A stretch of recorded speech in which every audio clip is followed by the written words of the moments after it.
제목이 인간의 의인데, 뭐 인간의 의 하면 벌써 딱 느낌이 오지 않습니까?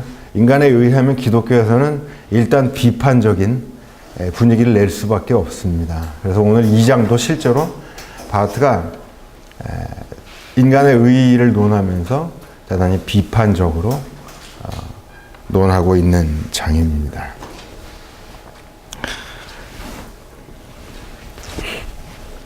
근데 인간을 얘기를 하면서 사실은 인간의 의의를 얘기하면서 하나님의 의의와 항상 그 관계 속에서 얘기를 할 수밖에 없을 겁니다. 하나님을 얘기하면서 또 우리가 크게 신학사 쪽으로 보면 기독교 역사 속에서 몇 가지 흐름이 있는데, 하나는 하나님의 초월이 강조된 경우가 있습니다. 주로 이제 개혁교회 쪽에서는 초월이 많이 강조가 되는 편입니다. 그런데 이 초월에 대한 강조가 극단적으로 끝까지 가면 뭐가 나오냐면 인간과 상관없는 신이 나옵니다. 초월은 어차피 인간을 넘어선 곳의 초월이니까요. 초월의 반대편엔 또 뭐가 있겠습니까? 내재가 있습니다. 근데 이 내재가 또 극단적으로 막 달려가면 뭐가 나오냐면 열광주의나 신비주의가 나오고 자연신학 같은 게 막 나옵니다. 신이 인간 내지는 자연에 완전히 존재적으로 섞여버리는 이런 이해까지가 되는 겁니다. 초월이 강조가 되면 극단적인 쪽으로 나가면 이제 이실론 같은 게 나오겠죠. 신이 있기는 있다. 하지만 우리랑 별 상관없는 이성으로서 접근 가능한 그런 신입니다. 이미 초월이나 내재나 양극단적인 흐름 속에서 피해야 될 이해입니다. 그리고 이제 가운데 길을 가야겠죠. 초월과 내재의 가운데 길을 가야 됩니다. 공이 칼빈으로부터 시작해서 칼바르트 이어지는 개혁교회 신학은 바로 이 가운데 길을 정확히 잡고 있습니다.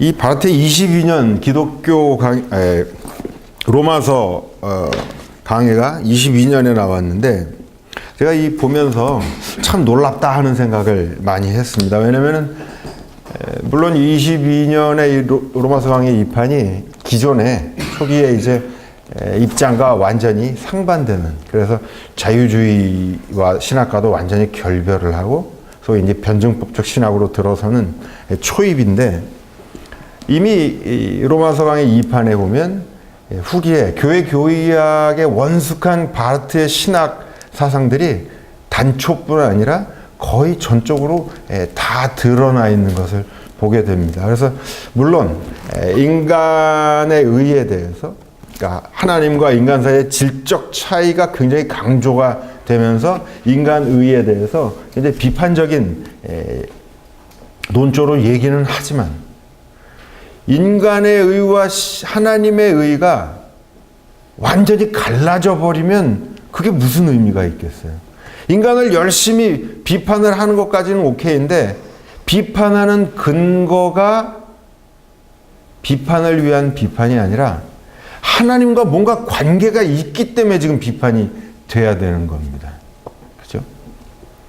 그런 의미에서 뒷부분, 하나님과 어떤 관계가 있기 때문에 인간의 의의를 이렇게 욕하는가, 바로 이 전제가 되는 하나님과 어떤 관계에서 지금 바르트가 인간을 보고 있는가, 이 부분이 이미 로마서 강의 2판에서 정확히 드러나고 있다고 봅니다. 그래서 제가 참 놀랍다는 생각을 했습니다.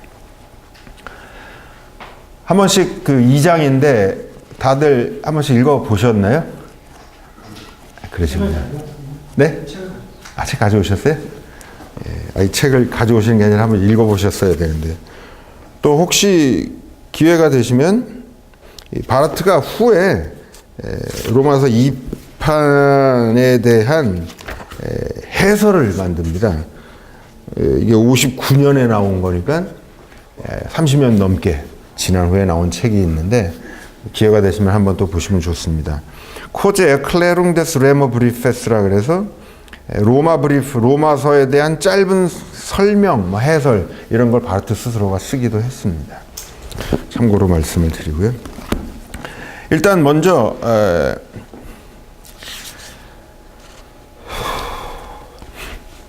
로마서 2장 성서를 더 가져오셨죠. 성서를 한번 펼쳐놓고 성서를 보면서 얘기를 해보면 좋겠습니다.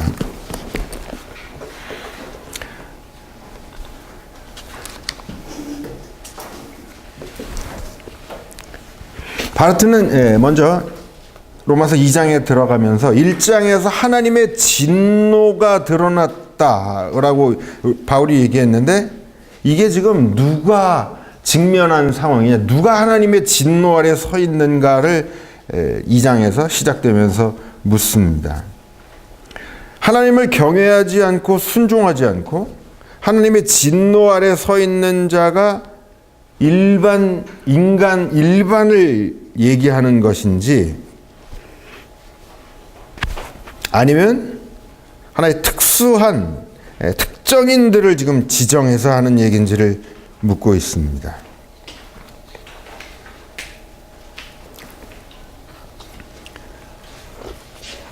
마지막 쯤에 보면 이런 얘기를 합니다. 바르트가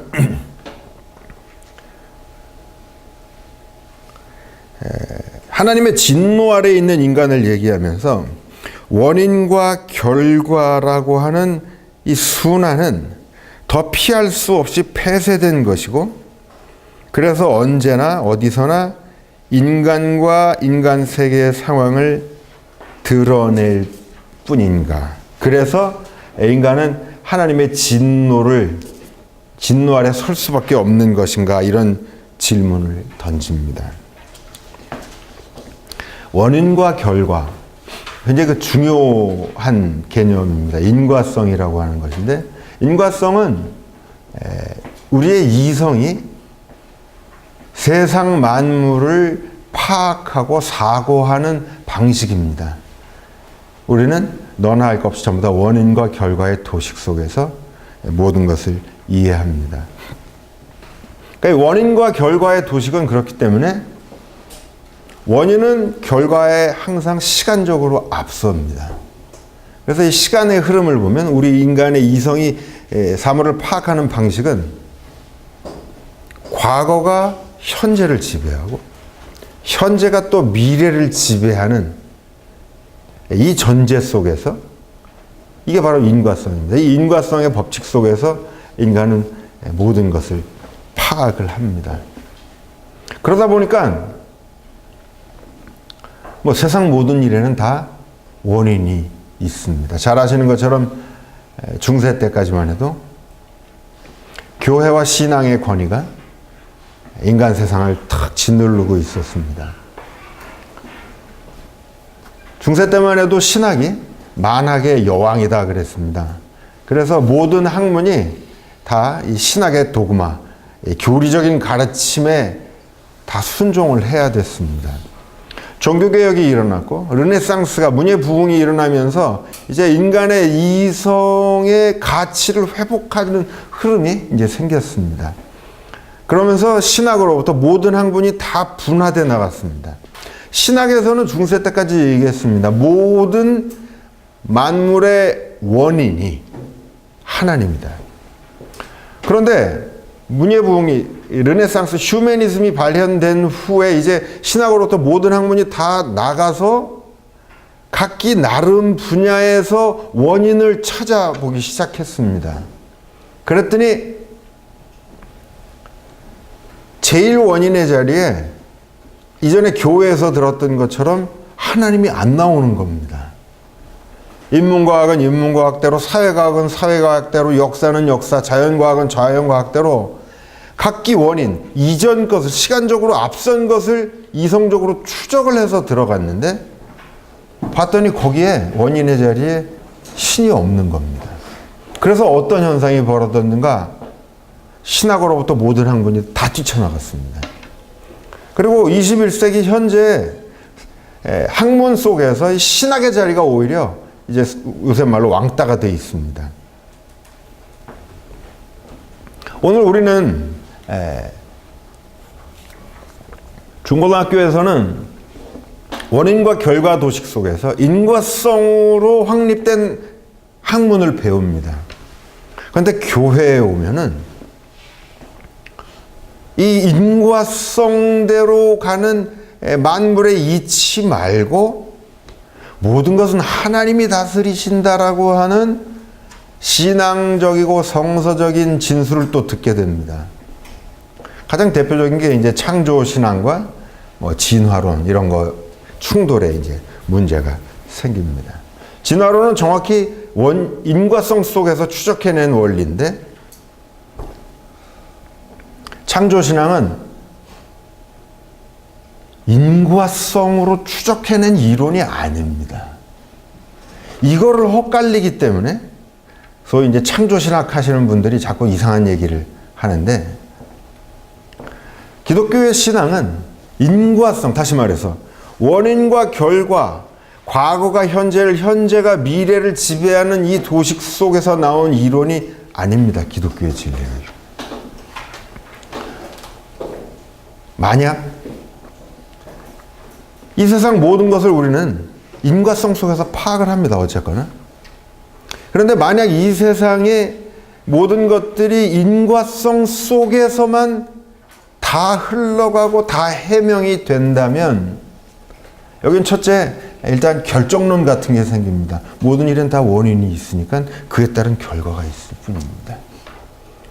그리고 더 나아가서 모든 것이 인과성에 의해서 지배되는 세상 속에서는 신앙의 자리가 없습니다. 그렇지 않습니까? 모든 건 이미 다 원인이 있어서 이런 결과가 생기는 건데 거기 앞에서 기도하는 게 무슨 의미가 있어요? 그 앞에서 하나님을 믿고 예배하는 게 무슨 의미가 있습니까? 세상 사람들이 바로 그렇기 때문에 교회를 떠나는 겁니다. 왜? 주일날 예배드리고 교회에서 생활할 그 시간에 내 삶을 행복하게 만들 원인을, 정확한 원인을 만들겠다는 겁니다. 다시 말해서 하나님께 예배드리고 하나님께 찬양드리는 것이 내 삶을 행복하게 만드는 원인으로 작용하지 않는다는 걸 아는 겁니다. 세상 사람들이. 그래서 그 시간에 다른 원인을 지금 만드는 거죠. 근데 말씀드렸던 것처럼 세상 모든 것들이 원인과 결과의 도식 속에서 나의 과거가 현재를 지배하고 나의 현재가 미래를 지배하는 이 인과성의 도식 속에서 흘러간다면 기독교 신앙은 들어설 자리가 없습니다. 그리고 더 정확히 말씀드리면 기독교 신앙은 인과성대로 흘러가는 것이 아닙니다. 물론 로마 가톨릭 교회에서는 일찍이 중세 때 토마스 아퀴나스가 이 인과성 속에서 신을 증명하려 했습니다. 신존재 증명이 바로 그겁니다. 신을 제1원인으로 봤습니다. 지금 이 일의 앞의 원인을 계속 따지고 들어가면 제1의 원인 자리가 있을 텐데 그게 바로 신이다, 하나님이다. 아퀴나스가 이제 그렇게 주장을 했습니다. 그러나 이미 말씀드렸던 것처럼 중세가 지나고서 근대 현대에 들어서면서부터 세상의 학문들이 바로 이 제1원인에 대한 기독교 신학의 주장을 깼습니다. 그러면 기독교 신앙과 인과성의 관계는 어떻게 되는가? 저는 이 지점에서는 바르트가 칼빈을 충실히 따라가고 있다고 생각합니다. 칼빈은 기독교 강의에서 이렇게 얘기를 합니다. 하나님은 세상의 원인들, 인과성을 때로는 무시하시고 때로는 이용하시고 또 때로는 거부하신다. 근데 칼빈의 이 이야기의 방점은 어디에 찍혀 있냐면 이용하신다에 있습니다. 이 진술이 어디에 나오냐면 1권 실론 부분에서 칼빈이 세상의 학문들을 칭찬하면서 이 얘기를 합니다. 이게 무슨 얘기냐면요. 간단히 예를 하나 들어보면 이렇습니다. 우리가 이제 기독교인으로 살아가면서 간증을 합니다. 교회에서 또 이제 어느 분들이 간증하는 걸 들어보면 용서하십시오 하면 이제 그 어떤 분들 간증을 듣다 보면요. 조금 의아해질 때가 있습니다. 아, 저게 진짜 하나님 역사하신 건가 싶을 때도 있습니다. 뭐 우리가 좋은 게 좋은 거라고 아멘하고 지나갑니다만. 왜 그런 생각이 드냐면 얘기를 듣다 보니까 아이 저거는 그 앞에 뻔한 원인이 있으니까 그런 결과가 나온 건데 그게 무슨 하나님의 역사야 이제 이렇게 의아해지는 겁니다. 근데 여러분 거꾸로요. 우리 자신들이 간증할 때를 한번 생각해 보시자고요. 우리가 간증하는 내용도 잘 듣다 보면요. 듣는 사람에 따라서는 또 에이 그건 그 앞에 그런 원인이 있었으니까 그런 결과가 생겼지 그게 무슨 하나님의 역사야 이렇게 말할 수 있습니다. 무슨 말인가? 하나님은 우리가 이제 예수 믿다 보면은 꼭 그 기적 같은 걸 많이 바랍니다. 기적 그러면 뭐냐? 초자연적입니다. 초자연적인 건 뭐냐? 이 인과성의 도식을 깨는 겁니다. 그러니까 일이 벌어졌는데 원인을 잘 모르는 거 이런 걸 이제 초자연적인 기적이라 그러는데 이런 걸 이제 많이 바랍니다. 신앙생활하면서. 근데 굳이 그럴 필요가 없다는 겁니다.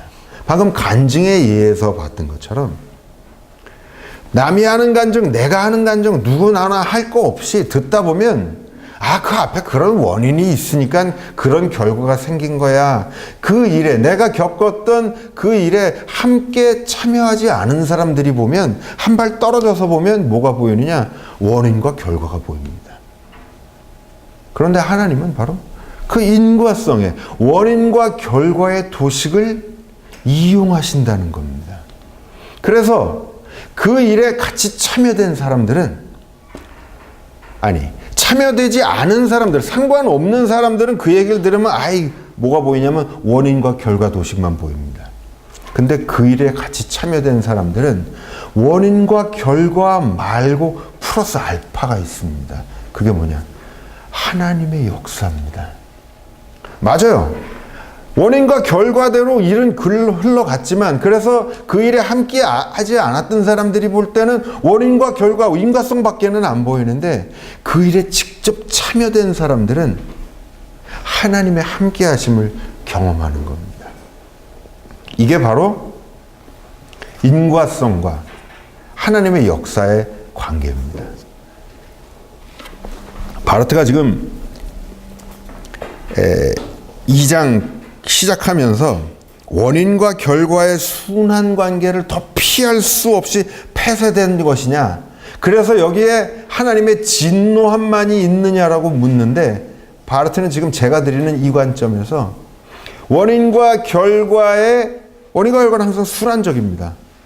이 도식이 깨질 수 있다. 깨진다기보다는 그 원인과 결과의 도식을 하나님이 안고서 이용하심을 이미 알고 있습니다. 그래서 제가 이 얘기를 지금 드리는 겁니다. 아까 말씀드렸죠.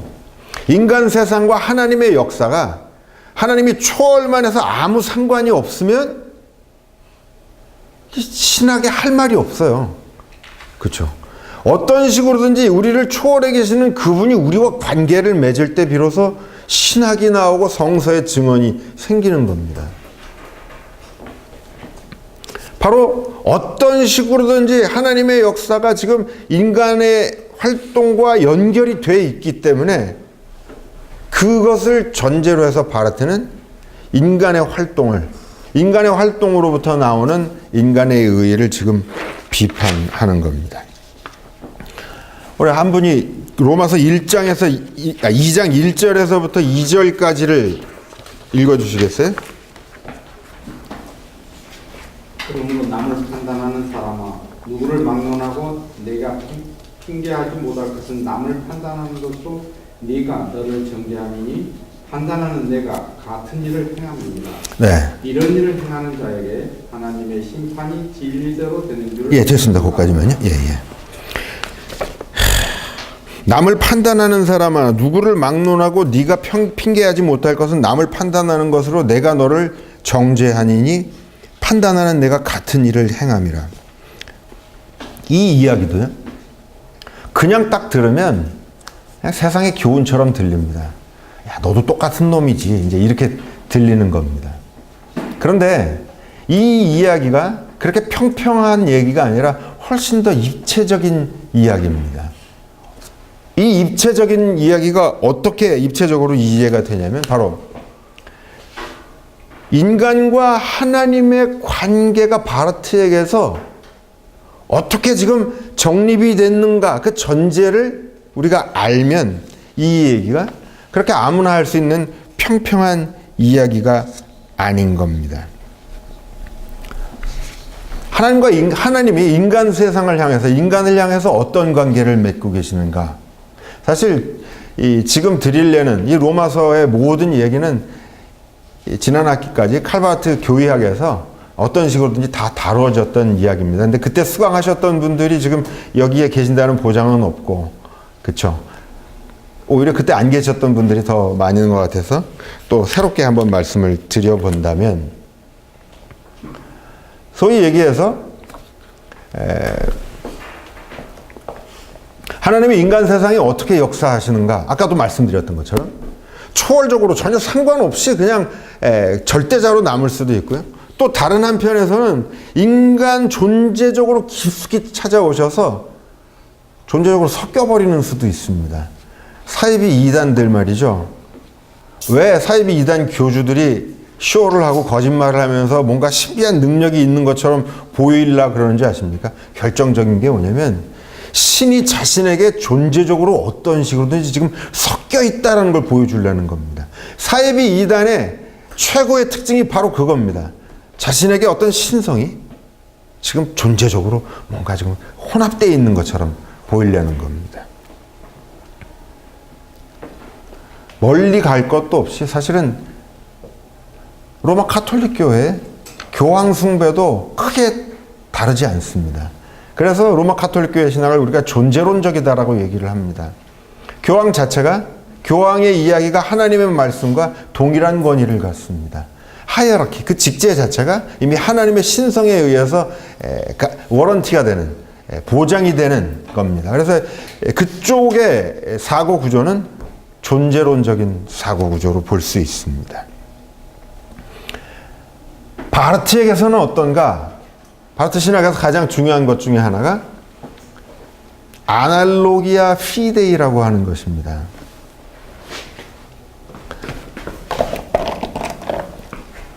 방금 전에 말씀드렸던 로마 교회의 그 존재론적인 유사성을 바로 이제 아날로기아 엔티스라고 얘기를 하고요. 여기에 반해서 바르트는 아날로기아 피데이를 얘기합니다.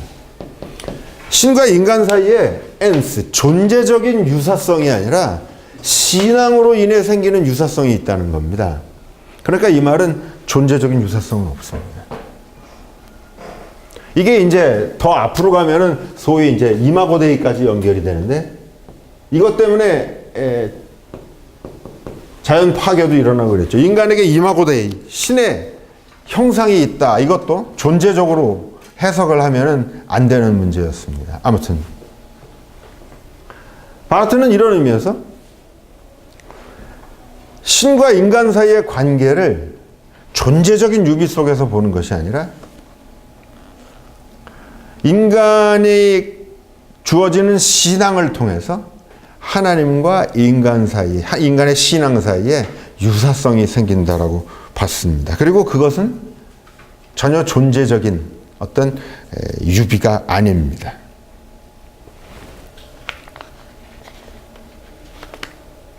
그러다 보니까 바로 여기에서 되는 겁니다. 인간이 신앙을 통해서 아무리 하나님의 뜻을 실현하고 하나님의 사람이 된다고 해도 인간은 존재적으로 하나님을 따라갈 수가 없습니다. 존재적으로 신성을 갖지 못합니다. 인간은 인간일 뿐입니다. 그렇기 때문에 바울의 해석에서 바르트가 얘기합니다. 인간은 누구도 서로를 판단할 수가 없고 네가 판단하면서 네 자신을 정죄하고 있다. 왜냐하면 바로 여기에서 인간의 신과 무한한 질적인 차이, 존재적인 차이, 신앙을 갖는다 그래서 이 존재적 차이는 사라지지 않습니다. 좁혀지지도 않습니다. 그렇기 때문에 이 질적 차이 속에서 인간이 서로를 판단하는 것, 그것으로 우리 자신 스스로가 판단받게 된다라고 하는 겁니다. 핑계대질 수 없다라는 1절, 2절의 이야기는 바로 이런 맥락에서 이해돼야 됩니다.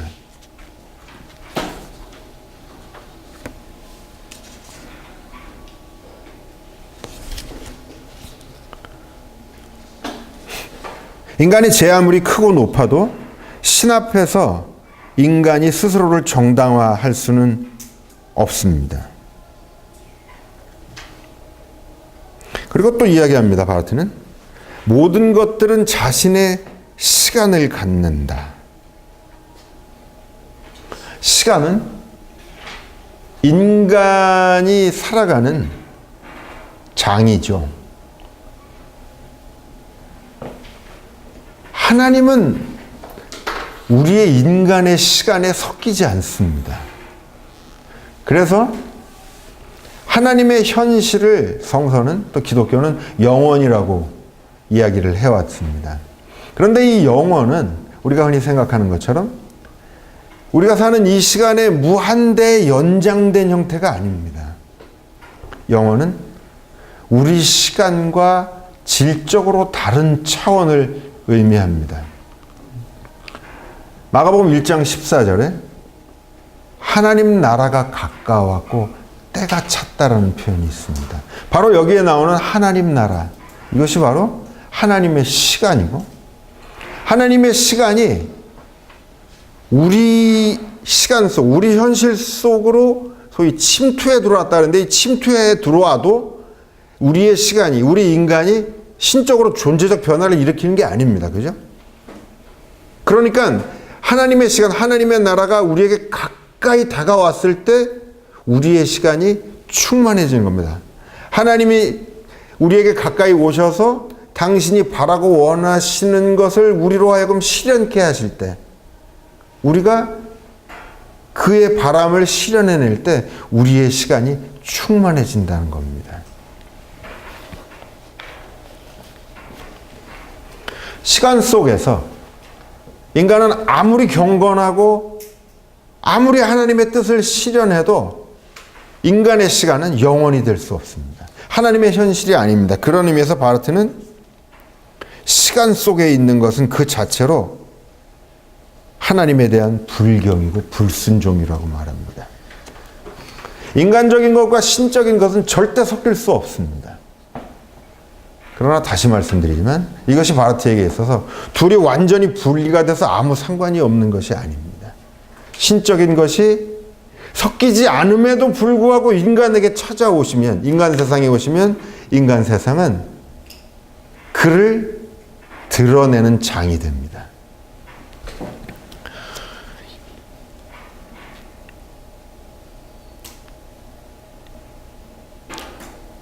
그래서 바르트는 계속 얘기합니다. 네가 하나의 입장을 잡으면서 너는 스스로 불이해진다. 우리가 진리라고 이 세상 속에서, 시간 속에서 믿는 것은 바로 썩지 않는 것의 영광을, 다시 말해서 하나님의 영광을 썩어질 것으로 바꾸는 일이라고 이야기합니다. 이런 의미에서 이제 믿음을 우리가 다시 생각해 볼 수 있습니다. 하나님이 우리를 찾아오셔서 하나님과 우리가 하여튼 접촉되는, 존재적 접촉이 아니죠. 어떤 식으로든지 만나지는 그 지점에 신앙이 있는데, 이런 의미에서 신앙은 바울이 이미 갈라디아서에서 믿음이 계시되었다 이런 표현을 씁니다. 믿음은 인간 편에서 일어나는 일임에도 불구하고 인간학적인 어떤 것이 아니라 철저하게 신학적인, 하나님으로부터 주어지는 것입니다. 하나님과 인간 사이의 접촉 지점에 믿음이 있을 때 이 믿음은 어떤 의미에서건 빈 공간 이상이고자 한다면 그것은 이미 불신앙이다라고 바르트가 얘기합니다.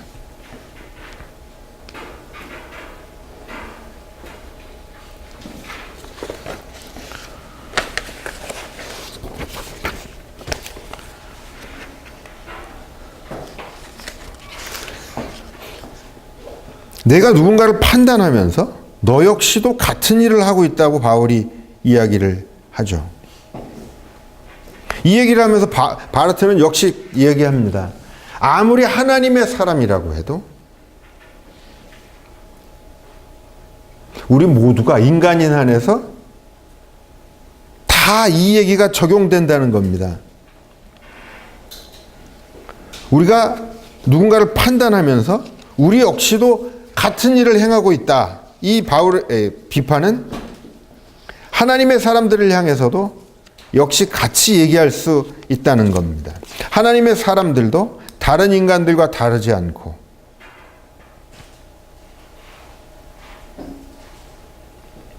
하나님의 역사는 전적으로 세상 속에서 진행되는데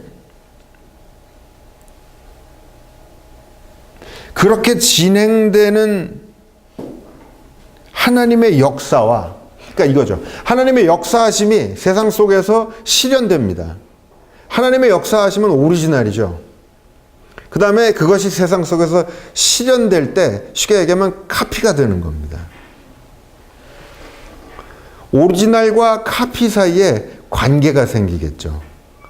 바르트는 이것을 뭐라고 이야기를 합니까? 비유가 나오는 겁니다. 사실 이 비유 개념은 바르트 신학의 이제 정점에 서 있고 우리가 비유라 그러면 흔히 뭔가 어려운 것을 이해할 때 이해하기 쉽게 하기 위한 수사학적 도구로 비유를 이해를 하지만 바르트는 이미 여기에서도 비유라는 표현이 나옵니다만 로마서 강해에서도 하나님이 인간 세상에 인간을 찾아와서 역사하실 때 분명히 아무 상관이 없지가 않죠. 어떤 식으로도 상관이 있어야 되는데 그렇다고 해서 존재적으로 섞이지도 않습니다.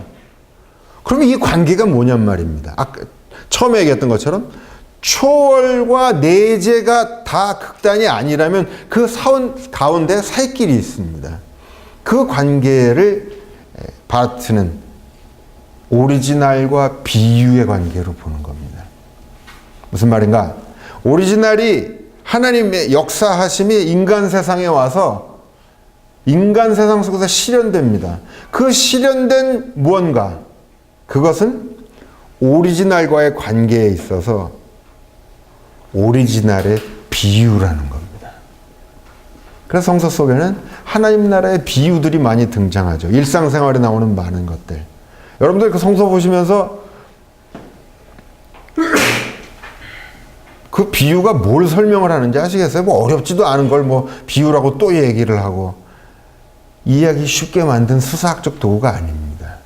그것 자체가 이미 하나님 나라가 세상 속에 역사하실 때 만들어내는 흔적입니다. 여기서도 흔적이라는 표현이 많이 나옵니다. 종교개혁 당시에도 종교개혁자들에게도 이제 베스티지아라 그래서 흔적이라는 표현이 굉장히 중요한데 라틴어입니다. 이런 표현도 알고 계시면 실력입니다. 이게 이제 비유라는 개념과 유사합니다. 이건 흔적으로 볼 수 있는데 이 얘기는 좀 이따가 나중에 좀 더 드리겠습니다. 유대인들 얘기하면서.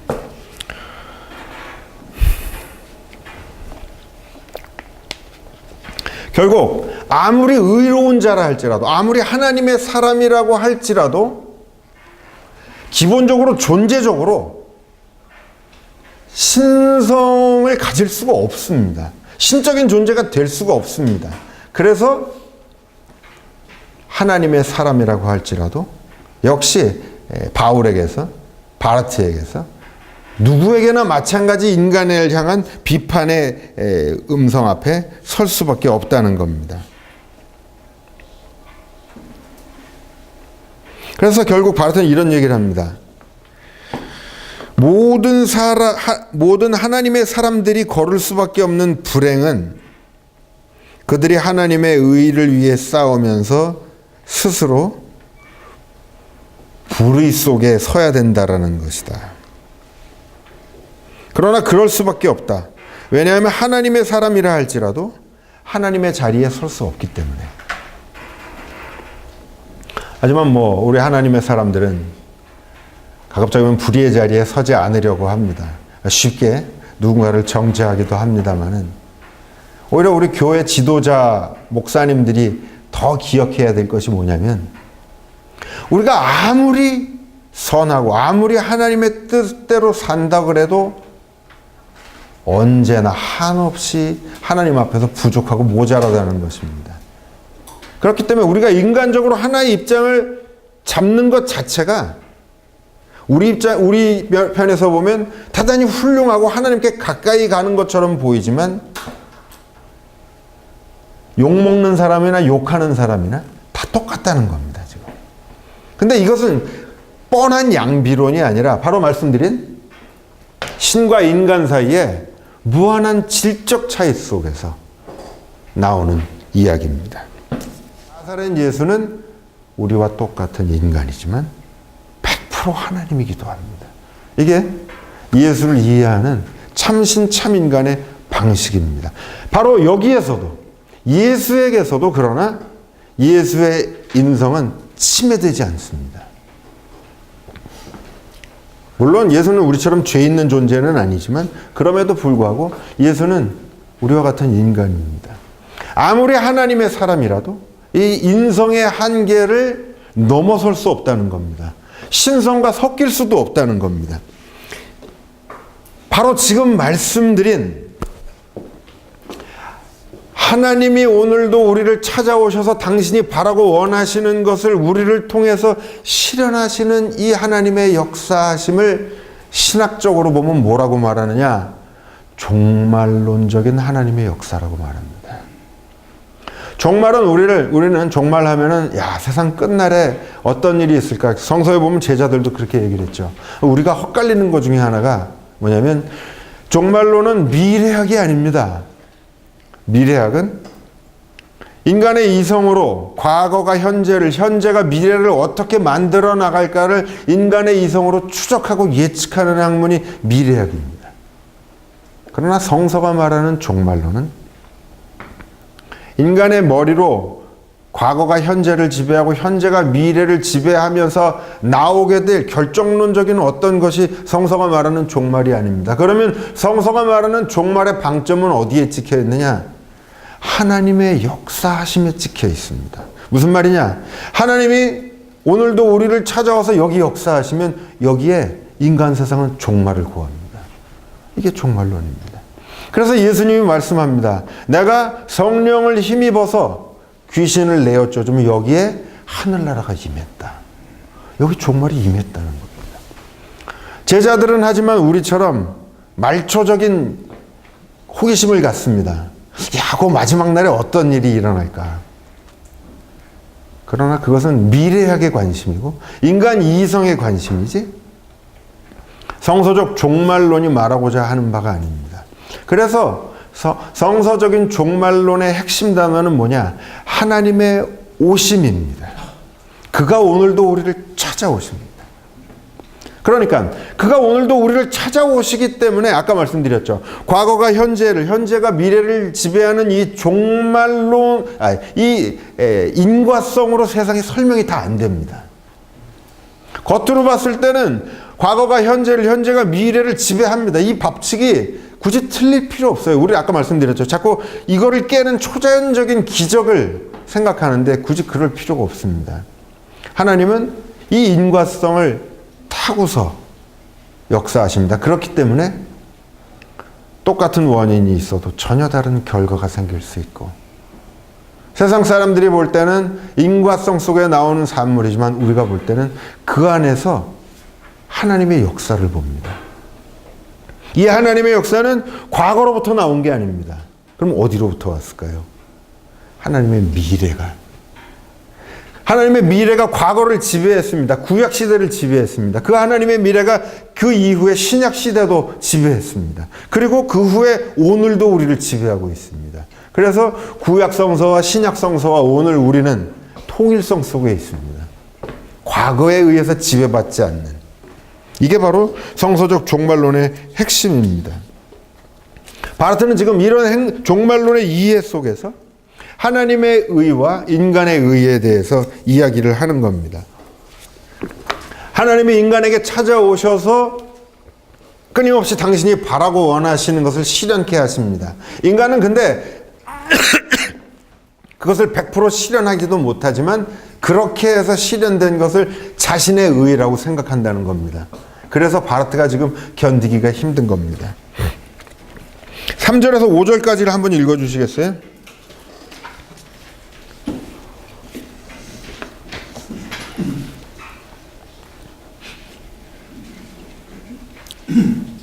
이런 일을 행하는 자를 판단하고도 같은 일을 행하는 사람아, 내가 하나님의 심판을 피할 줄로 생각하느냐? 혹 내가 하나님의 인자하심이 너를 인도하여 회개하게 하심을 알지 못하여 그의 인자하심과 용납하심과 길이 참으심이 풍성함을 멸시하느냐? 다만 내 고집과 회개하지 아니한 마음을 따라 진노의 날 곧 하나님의 의로우신 심판이 나타나는 그 날에 임할 진노를 내게 쌓는도다. 네. 인간이 자신의 의를 내세우는 것은 하나님의 의로부터 벗어나려고 하는 것이고 계산을 잘못하고 있다는 겁니다. 하나님의 수입을 나의 수입으로 지금 잡고 있다라고 바르트는 얘기합니다. 영원으로부터 주어진 것을 인간의 의는 시간 속에서의 자신의 권리로 주장한다. 신앙의 모든 행위들은 사실은 하나님께서 영원 속에 우리를 찾아오시면서 우리가 시간 속에서 행하는 일입니다. 그런데 영원 속에 있는 하나님의 의를 우리는 시간 속에서 우리가 행하면서 이것을 우리의 의로 잘못 계산하고 있다는 이야기입니다. 그러면서 눈에 보이는 것과 시간적인 것을 움켜쥐면서 보이지 않는 영혼을 지나가게 만든다. 하나님을 잊는다는 겁니다.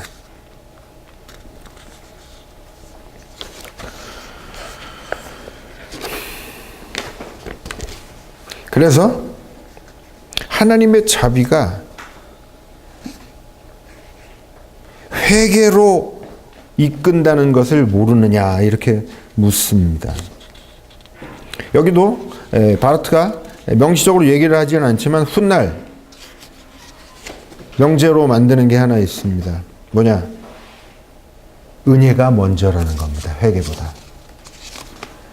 하나님이 우리를 찾아오실 때 우리로 하여금 회개하게 만드신다는 겁니다. 이게 무슨 말이냐면 우리 전도할 때 이게 죄인들 예수 믿으시오 이러면 아무도 안 믿습니다. 하나님이 행하시는 방식은 처음부터 옷을 디립다 벗기는 게 아닙니다. 이솝우화에 나오는 것처럼 따스한 햇살이 먼저 비칠 때 강풍이 불어서 나그네가 옷을 벗는 것이 아니라 따스한 햇살이 비칠 때 나그네가 옷을 하나둘 벗습니다. 하나님의 은혜 속에서 회개가 일어난다는 겁니다. 막 욕을 퍼부어서 회개를 하는 게 아닙니다, 여러분. 그래서 바르트는 얘기합니다. 은혜가 그들을 덮쳐왔고 그러면서 그들이 회개하게 된다는 겁니다.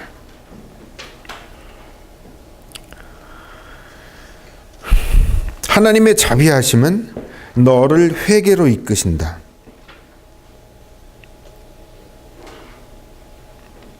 하나님으로부터 나와서 인간에게서 실현되는 것은 그렇기에 회개이고 경외이고 겸손입니다. 내가 있는 모든 나의 안전장치들을 다 포기하는 것입니다. 왜냐? 나의 의로워 보이는 모든 행위들이 이미 하나님으로부터 기인함을 알기 때문입니다.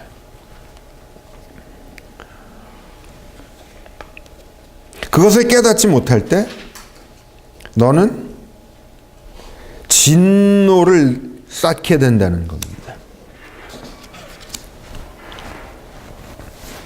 결국 전형적인 종교적인 삶이 발생하게 된다고 얘기합니다.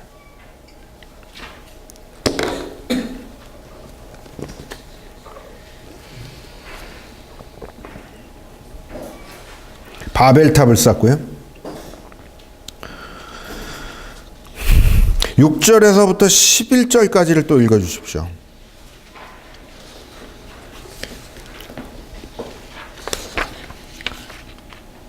하나님께서 각 사람에게 그 행한 대로 보응하시되 참고 선을 행하여 영광과 존귀와 썩지 아니함을 구하는 자에게는 영생으로 하시고 오직 당을 지어 진리를 따르지 아니하고 불의를 따르는 자에게는 진노와 분노로 하시리라.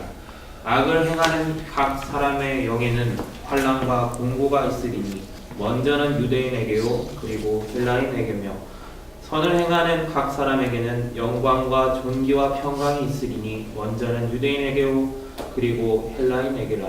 이는 하나님께서 외모로 사람을 취하지 아니하심이라. 예. 행위에 대한 얘기가 나오는데요. 바르트는 하나님과의 관계 속에서 우리가 행하는 것은 과대평가되어서는 안 되고 당연히 신적인 영혼에 속한 것으로 높여져서도 안 된다고 이야기합니다. 왜? 계속 말씀드리지만 하나님이 우리의 선한 행위를 일으키심에도 불구하고 하나님의 일으키시는 오리지널과 우리가 행하는 행위 사이에는 질적인 차이가 있습니다. 이 관계를 아까 비유라고 말씀을 드렸습니다. 오리지널에 대한 비유일 뿐이기 때문입니다.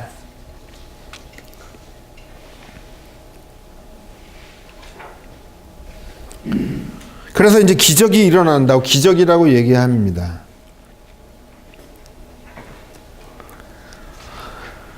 누군가가 하나님의 영광과 존귀와 썩지 아니하는 하나님은 당신의 영광과 존귀와 썩지 아니함을 구하는 자에게 영생으로 보응하시고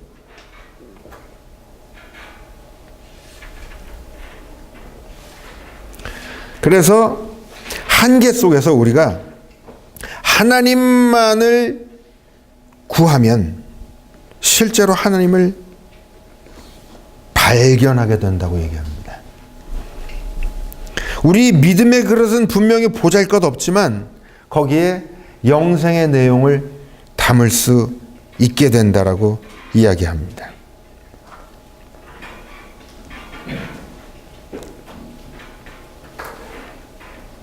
누군가가 아무리 약해 보여도 육을 입고 있는 한에서 그러나 선을 불안해 보이고 별 볼 일 없어 보이는 것도 그러나 선일 수 있고 하나님의 오심을 그 자체 안에 내포하고 있을 수 있다는 겁니다.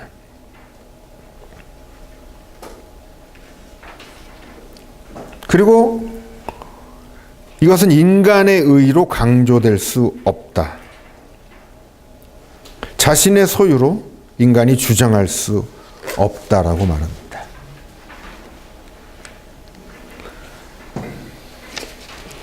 그리고 더 나아가서 하나님이 보응하셨다는 건 뭐냐면 하나님이 사셨다는 얘기거든요.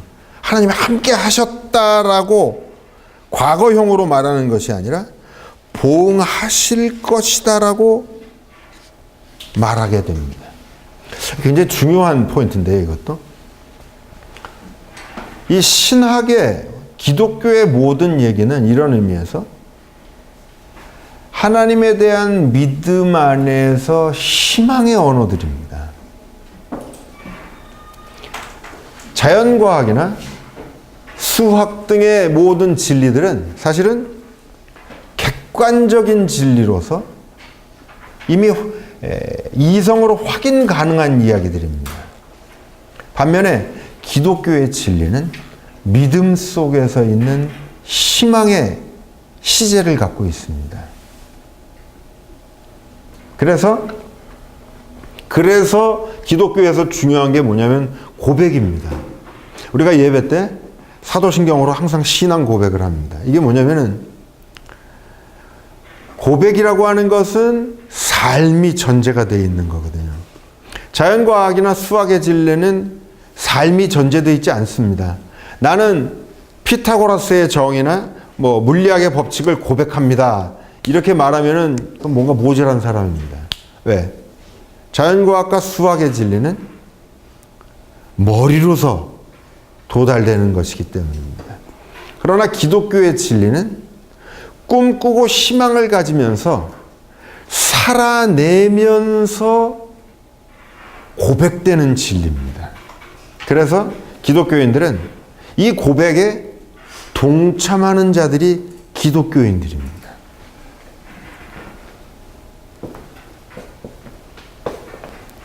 그런 의미에서 이 칭의, 인간의 의, 이 인간의 의가 분명히 그 루터가 하나님이 우리를 의롭다 칭하셨다라고 말했습니다만 바르트는 이 의 개념을 철저하게 종말론적으로 미래적 개념으로 희망 속에서 받아들입니다.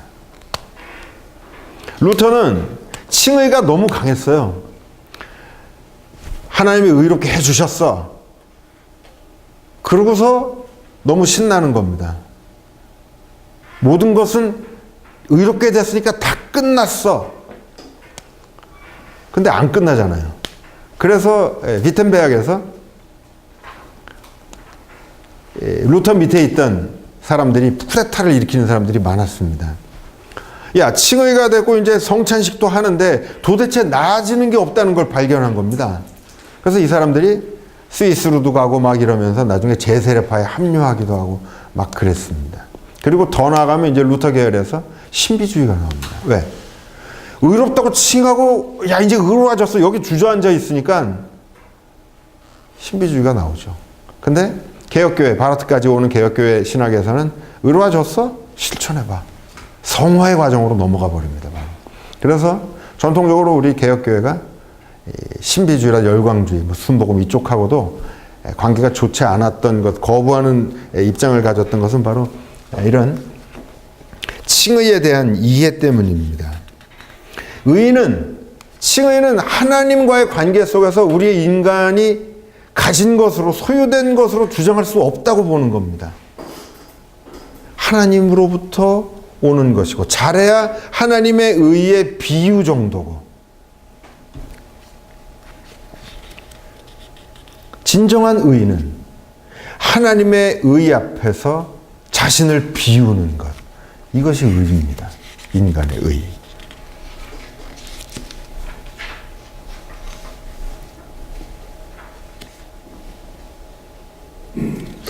쭉쭉 넘어가면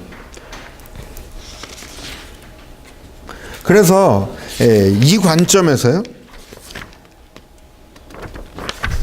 12절 13절에 가보면 율법 없이 범죄한 자는 또한 율법 없이 망하고 율법이 있고 범죄한 자는 율법으로 말미암아 심판을 받으리라. 하나님 앞에서 율법을 듣는 자가 이런 얘기가 나오고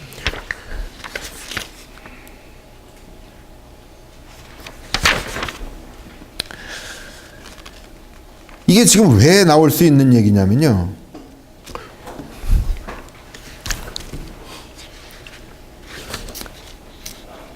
좀 더 14절 16절에 가보면 율법 없는 이방인이 본성으로 율법의 일을 행할 때 이 사람은 율법이 없어도 자기가 자기에게 율법이 되나니 이런 일들은 그 양심이 증거가 되어 그 생각들이 서로 혹은 고발하며 혹은 변명하고 그 마음에 생긴 율법의 행위를 드러내느니라.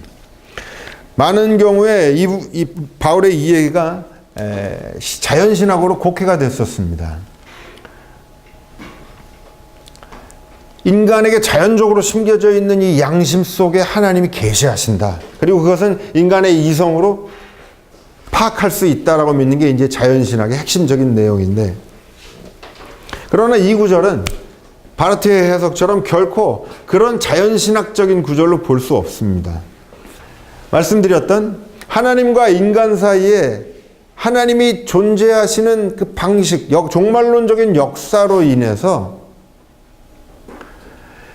이스라엘이 아닌 율법을 모르는 유대인들에게도 그들이 하나님의 의를 실현할 수 있는 가능성이 있다라는 사실을 고백할 수밖에 없게 되어 있는 겁니다. 왜?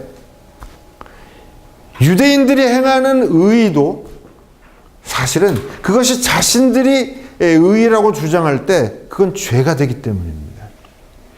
하나님이 그들을 찾아오셔서 그들과 함께 하시면서 그들에게 자신을 드러내실 때 비로소 그들은 선한 행위를 할 수 있습니다. 바로 그렇게 이방인들에게 why not? 왜 안 되겠냐는 겁니다. 유대인이나 이방인이나 하나님 앞에서 다를 게 하나도 없다고 보는 겁니다. 그런 관점에서 이 율법이 없이 행하는 의를 행하는 이방인들에 대한 이야기는 결국 자연신학적 진술이 아니라 종말론적인 하나님의 역사하심의 이해 속에서 지금 바르트가 유대인과 이방인들을 똑같이 놓고 보고 얘기하는 겁니다.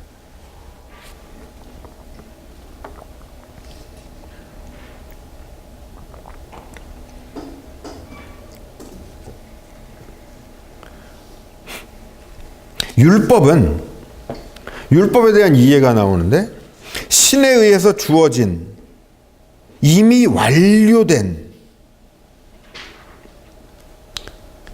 흔적이다. 신의 하나님 계시의 흔적이다. 아까 얘기했죠. 이 베스티지아 흔적이라는 표현을 씁니다.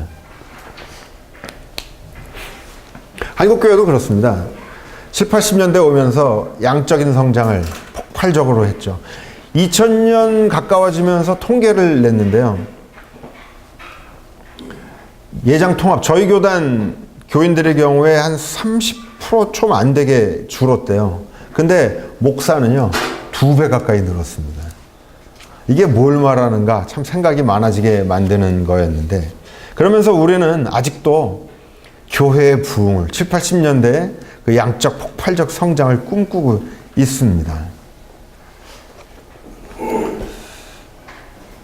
그 폭발적인 성장의 모습도 흔적인데 이 흔적은 사실은 바르트가 지금 율법을 얘기할 때 말하는 것처럼 생명이 없는 겁니다. 하나님이 역사하시면서 하나님 역사의 흔적을 남기죠. 그런데 그 흔적에 하나님이 지금 계시느냐? 안 계세요. 그렇게 남은 부산물일 뿐이라는 겁니다. 그리고 유대인들은 그 율법을 가지고서 하나님을 소유한 것처럼 착각하고 있다는 겁니다. 한국교회도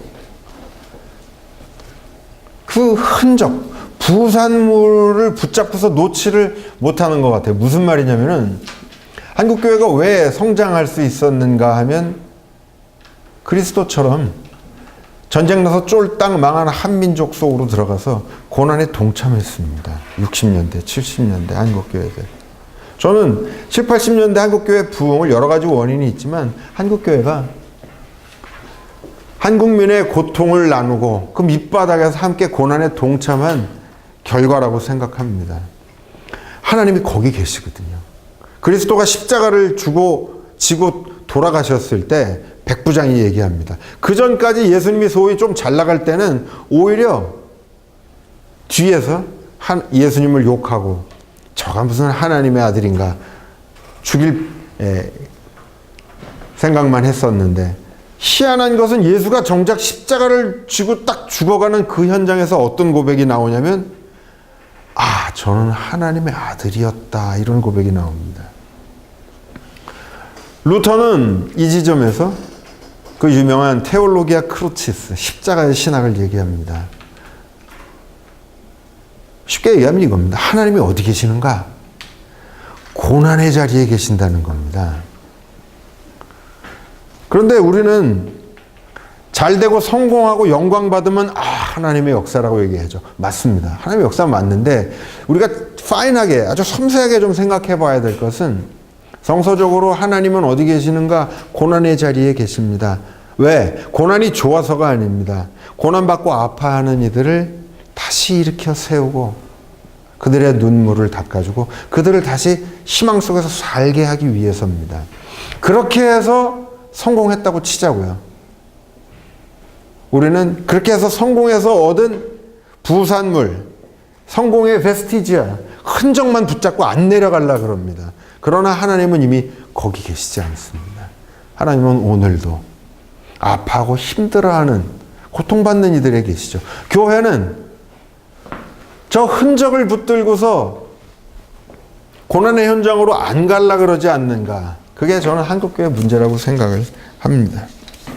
베스티지의 흔적, 율법을, 바르트는 율법을 붙들고서 잘난 체하고 있는 유대인들에게 생명 없는 하나님의 흔적일 뿐이라고 얘기하는 겁니다. 생명 없는 시체 같은 겁니다. 유대인들이나 이방인들이나 똑같습니다. 그래서 율법 없는 자들은 하나님의 역사하심 속에서 또 그들에게도 나름의 하나님 안에서의 의의가 생길 수 있다라고 바르트는 이야기를 합니다.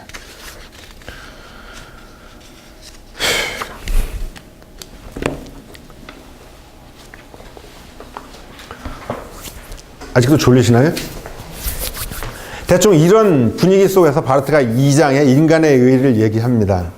칭의 관련해서 제가 한 가지 재밌는 얘기를 하죠. 집에 가셔서 보시면은 제가 지금 말씀드린 연장선상에서 바르트가 얘기를 하고 있고, 오래전에 한국 영화가 하나 있었습니다.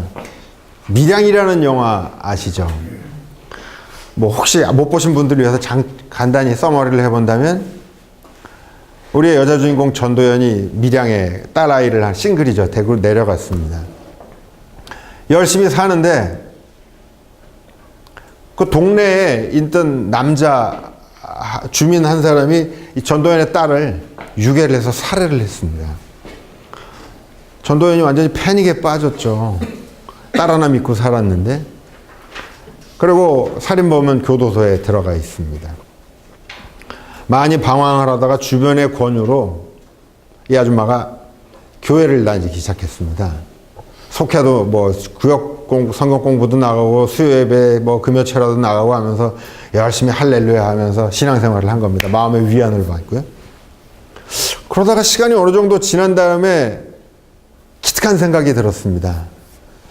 내가 내 딸의 살인범을 용서해야 되겠다라는 생각이 들어서 면회를 갔습니다. 근데 면회를 갔는데 전혀 예상하지 못했던 장면이 펼쳐졌습니다. 잘 아시겠지만 이 사형수가 이 여자보다 더 먼저 예수를 믿고 회개를 하고 있었던 거예요. 놀라웠던 건 뭐냐면 이 애엄마가 찾아갔더니 이 사형수가 할렐루야 하면서 자매님이 결국 예수 믿고 구원 받으셨군요. 내가 자매님 위해서 얼마나 기도했는지 모릅니다. 정말 잘 됐습니다. 이게 이 여자가 꿈꿨던 분위기가 아닌 거죠. 상식적으로 보면 내가 그래도 용서해 주러 가면 무릎 꿇고 눈물 흘리면서 회개를 하고 잘못을 구하고 참회를 해도 시원찮을 판에 더 밝은 모습으로 자기를 오히려 예수 믿었다고 칭찬을 해주고 이렇게 된 겁니다. 전도연이 더 파닉에 빠졌습니다. 그리고 영화의 결론은 이 여자 주인공이 더 피폐해지는 아마 그랬던 끝을 보여주는 것 같습니다. 뭐가 문제일까요? 저는 오늘 이 바르트의 주제인 인간의 의 부분에서 특히 기독교의 핵심적인 메시지인 예수 믿으면 의로워진다라고 하는 이 메시지와 관련해서 지금 말씀드린 이 영화가 우리에게 참 많은 것을 얘기해 준다고 생각합니다. 물론 이 영화를 누가 만들었는지는 모르겠는데 이 감독이 기독교의 지금 현 상황을, 의와 관련된 현 상황을 잘 분석을 해서 있을 법한 현실로 만들기는 했지만 답은 갖지 못한 것 같아요. 뭐가 문제인지 그냥 문제 제기만 한 것 같습니다. 이 영화에서 뭐가 문제일까요? 뭐 편하게 말씀하셔도 좋고 말씀하시기 싫으시면 안 하셔도 좋습니다만, 제가 그 강의 나가는 학교에서 이 영화 얘기를 잠깐 했더니 그 중에 목사님 한 분이, 수업 듣는 목사님이 뭐래냐면 전도연이 문제래요. 그래서 왜 문제입니까? 그랬더니 너무 촐랑거려서 그런 거라고. 그래서 내가 전도연 싫어하시죠? 그랬더니 자기 원래 전도연 싫어한대. 뭐 그럴 수도 있는데 일단 첫째 문제는 사형수한테 있죠. 그죠? 근데 이 사형수의 문제가 참 애매합니다. 한편으로는 예수 믿었으면은 회개했으면 하나님께 죄 용서를 받았으면 그런 태도가 나올 수도 있지 않을까 싶기도 한데 이게 사실 우리뿐 아니라 이 기독교계 내에서도 참 곤혹스러운 문제이긴 합니다. 하지만 일찍이 우리가 잘 아는 디트리 보네퍼 목사님이 어떤 얘기를 했습니까? 빌리게 그나데 값없이 주는 은혜 얘기를 합니다. 그리스도가 우리에게 주시는 은혜는 값싼 은혜, 빌리게 그나데가 아니라 너무 값이 없어서 값없이 주시는 귀한 은혜인데 우리는 오늘 그 은혜를 값싼 은혜로 전락시켜버린다. 주일날 교회 와서 도둑놈, 강도, 범죄자들 다 몰려와서 죄 사해 주셔서 감사합니다 하고 나가면 다시 또 죄를 짓고 사는, 이게 바로 값싼 은혜로 만든다는 겁니다. 그리고 서원서가 얘기하는 진정한 의미에서의 은혜, 그래서 우리가 의로워졌다라고 하는 칭의는 그런 것이 아니라는 겁니다. 구약성서도 그렇고요, 신약성서도 그렇고 가장 밑바닥으로 결국에 가면은 뭐냐면은 공동체성의 회복이 결론입니다. 조금 다르게 표현해 본다면 깨어졌던 관계가 회복되는 게, 이게 공동체성의 회복입니다. 기독교의 메시지가 그렇습니다. 예수 그리스도는 화해자입니다. 하나님과 우리 인간 사이에 깨졌던 관계를 회복하고 하나됨을 회복하는 것, 또 인간 사이에 깨어졌던 관계를 회복하고 공동체성을 회복하는 것, 이게 기독교 메시지의 핵심이고 마지막입니다. 자, 사형수는 어떻게 해야 됐을까요? 자신의 범죄 행위로 인해서 친한 이웃이었던 애엄마와의 관계가 깨졌습니다. 그리고 애엄마는 아이와 평생 회복될 수 없는 관계의 단절, 이별을 맞았습니다. 이 범죄자는 그가 진짜로 은혜를 받고 하나님에게 칭의를, 의롭다함을 얻었다면 이제 무엇을 해야 되느냐?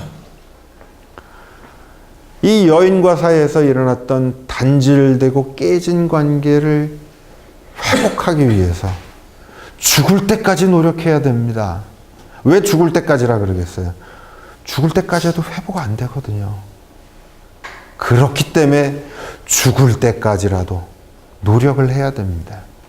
그 여인의 앞에서 무릎 꿇고 죽을 때까지 참여하는 모습을 보이고 그렇게 살아야 됩니다. 그게 진짜 기독교인으로서, 그가 기독교인이었다면 해야 될 모습입니다. 저는 이 대목에서 아베와 메르켈 독일 총리의 상반된 모습을 떠올렸습니다.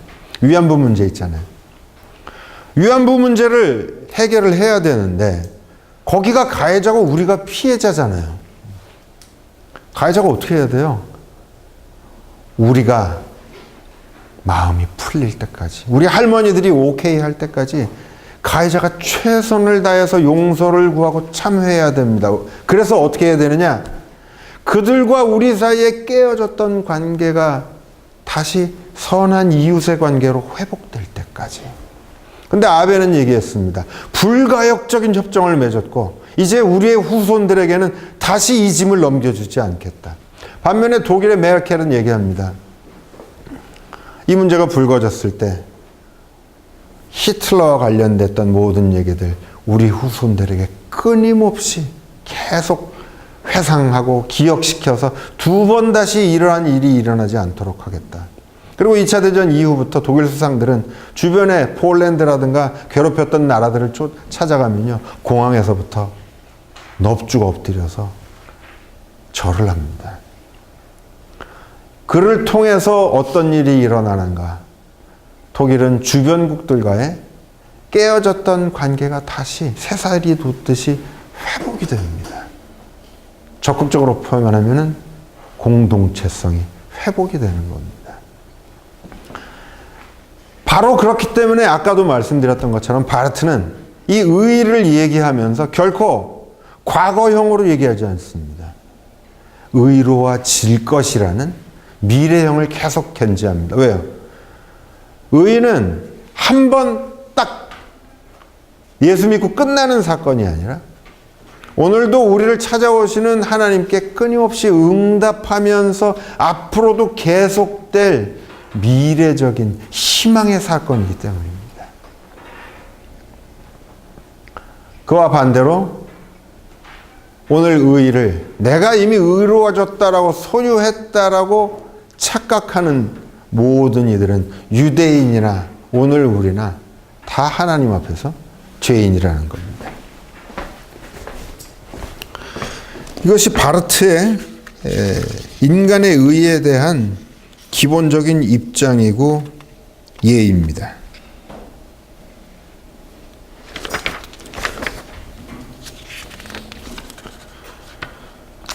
얘기를 하자면 바르트의 얘기를 요 2장에 대한 얘기를 하자면 한두 끝도 없는데 안 하자면 요 정도에서 정리를 할 수 있습니다. 아까 지금 칭의에 대해서 얘기하셨을 때 개혁교회는 이제 의로 인해서 정말 구원받았다면 실천해라라고 얘기를 하셨습니다. 성화에 대해서 이야기를 하셨습니다. 성화되어져 가야 된다. 근데 칼바르트 또한 이제 성화에 대해서 이야기하면서 이제 성화되어져 가야 된다고 사상으로 나오는지 궁금합니다. 그럼요. 문제는 이거죠. 루터 쪽에서 자꾸 곡해를 하는 게 뭐냐면 이걸 단계로 봐요. 의로워졌으면 그 다음 단계가 성화가 될 거. 마치 건축으로 얘기하면 우리가 뭐 기초공사를 하고 그 다음 단계를 하고. 근데 이 커다란 차이가 뭐냐면 건축으로 얘기를 하면 기초공사가 완벽해야 그 다음 단계가 올라가죠. 그리고 그 다음 단계가 완벽할 때 또 그 다음 단계가 올라갑니다. 근데 과연 우리 신앙생활에 있어서 이런 완벽한 단계론이 가당키냐 하냔 말입니다. 다시 말해서 우리가 얼마나 의로워져야 그 다음에 성화의 단계로 나아갈 수 있고 얼마나 거룩해져야 그 다음에 세상으로 나가서 소명을 받고 행동할 수 있겠습니까? 바로 이 부분에서 바르트는 대표적으로 성화는 그 자체로 의로워지면 그 자체로 성화고 이게 단계가 아니라는 얘기를 바르트는 합니다. 너무 나간 질문일 수도 있겠지만 네네. 로마서 2장과 나중에 연계되는 로마서 13장과의 연계성이 있잖아요. 판단한다는 거에 대해서. 네, 너무 나갔네요, 그건 진짜. 네, 너무 나간. 예. 근데 어떻게 보면 인간의 의의가 있는 앞에서 예. 누군가를 판단한다는 것을 판단은 자체가 불가피하다라는 거에 있어서도 로마서 13장과의 연계가 있는 것 같아서 바르트의 그거죠. 예. 그러니까 판단하는 것 자체가 가령 하나님과 인간과의 관계성을 고려하지 않은 상태에서는 판단하지 말라, 판단하는 게 나쁘다라는 얘기가 일반론으로 갈 수 있는데 이 관계성 속에서 판단하지 말라는 얘기는 훨씬 더 다른 의미를 갖게 되겠죠. 그건 뭐냐? 판단하는 네 자신이 마치 의의 기준을 가지고 있다고 착각하지 말라는 겁니다. 판단할 수밖에 없죠. 그러나 내 판단이 절대적이지 않다라는 것을 잊어버리면 안 된다라는 거고요. 그렇게 얘기할 수 있을 것 같습니다.